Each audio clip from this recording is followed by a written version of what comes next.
Hello everybody, welcome to another Nephilim build. Today we're going to rep the one true weapon pairing as the Sword and Shield Hunter from Monster Hunter. This one's for you, Joe Cat. As always, keep in mind these videos are about capturing the spirit of the character rather than capturing their abilities perfectly. With that said, let's start with ability scores. Using the sand pointer array, we'll put the 15 to dexterity. We're almost as quick and agile as the dual blades. After that, we'll put the 14 to wisdom. Tracking monsters is a major aspect of the game.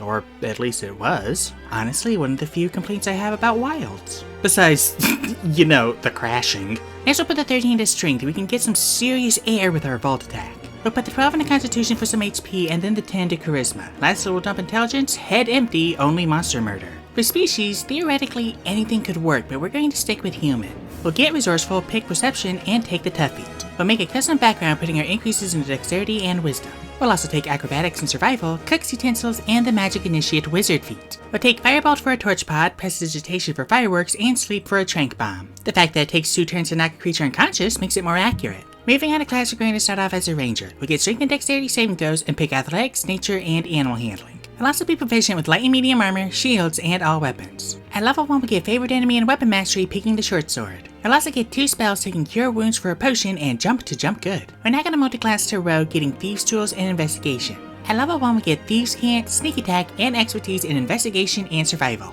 At level 2 we get cunning action, and at level 3 we'll get steady aim and our roguish archetype. We're going to take thief for second story work and fast hands. The ability to use items with your weapon drawn is absolutely goated. Back to Ranger, at level 2 we'll get Deft Explorer, expertise in acrobatics, and our fighting style. We'll take Druidic Warrior, taking Mending to sharpen our sword, and Thorn Whip for the grapple shot. We'll also take Ensnaring Strike to hit a monster and drop a pit trap at the same time. Hot take, but I never use traps for a combat advantage. It's just a waste of a resource to me. At level 3 we'll get our Ranger Conclave, taking Hunter. We'll get Hunter's Lore to consult our field guide, and Hunter's Prey, picking Colossus Slayer. We'll also draw blank. At level 4 we'll take the Shield Master feat, rounding strength. A free prone chance each turn is nice, even if we don't have the best DC for it. We'll also draw another blank. At level 5 we'll get extra attack and take locate animals or plants for some scout flies. We'll also swap a blank for summon bees to call in our Palico. Back to rogue, at level 4 we'll take the defensive duelist feat, rounding dexterity. Saying that the SNS shield is weaker than the other shields is like saying a tree isn't as hard as a boulder. You're still gonna break your hand if you punch it. At level 5 we'll get Uncanny Dodge and Cunning Strike. We're specifically gonna spam the withdraw option. That slight attack in Wilds is so good.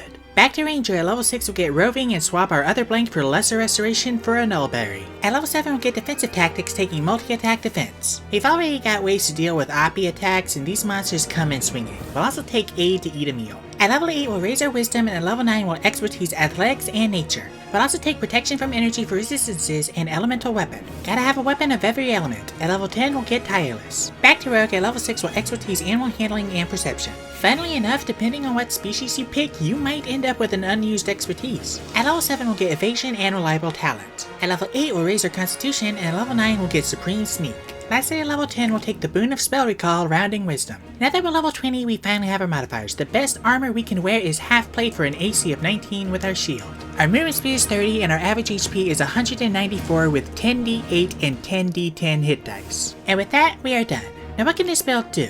To start, we generate our own advantage to crit fish and proc sneak attack. We get a free chance to knock enemies prone every turn, a reaction booster AC, and another AC boost if the enemy has multi-attack.